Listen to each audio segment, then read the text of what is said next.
Flower Moxie and Moxie Blooms. I'm going to be talking about spray painting Anthurium. We sell these in bulk on Moxie Blooms and they are very paintable. So sometimes they will come in with imperfections. That's how a lot of florists correct this. Or let's say that this is too much of a red orange and you want to go in a different direction. I'm going to show you how to spray paint these. Can't spray them in the studio or it will stink for like 2 days. So I'll step outside, spray them, come back in with them. So first of all, let's address the spadix.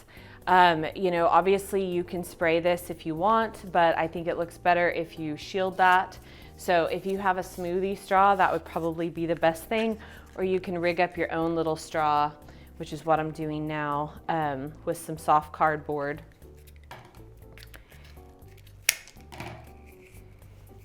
And yeah, just taking some tape.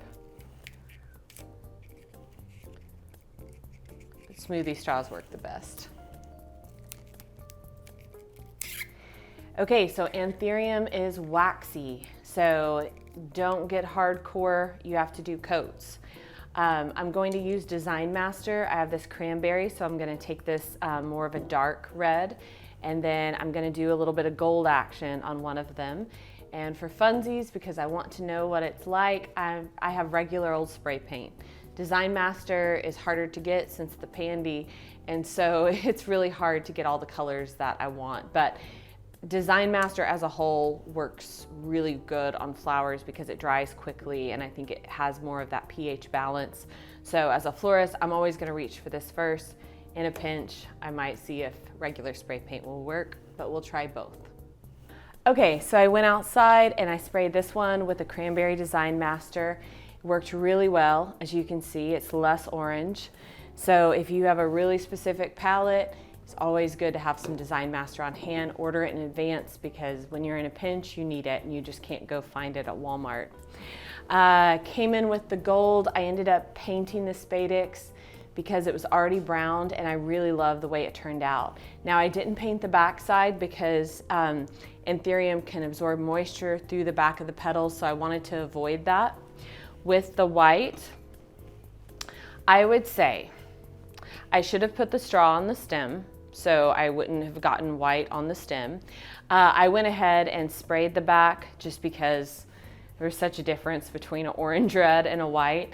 And again, the spadix was already brown, so I just painted the whole thing. So, you know, at this point, it's pretty much like mummified.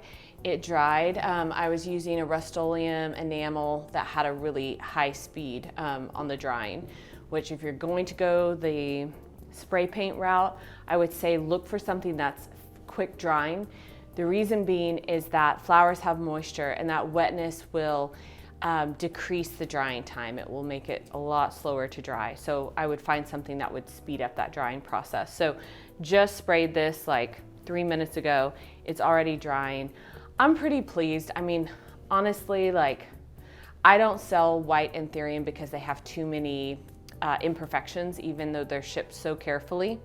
But I would definitely keep some peach Design Master on hand if I was going with peach Anthurium, just to kind of brush off any of those slight imperfections. If you're going to go hardcore white on this, I mean, I would look to see what the price difference is between a faux Anthurium and a fresh one. I bet they're about the same. So if you're going to really spray paint it out matte like this, maybe you should just go with the faux to start with.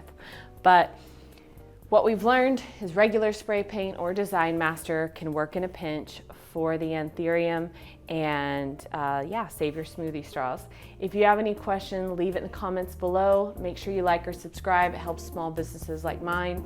And visit us at Flower Moxie or moxieblooms.com.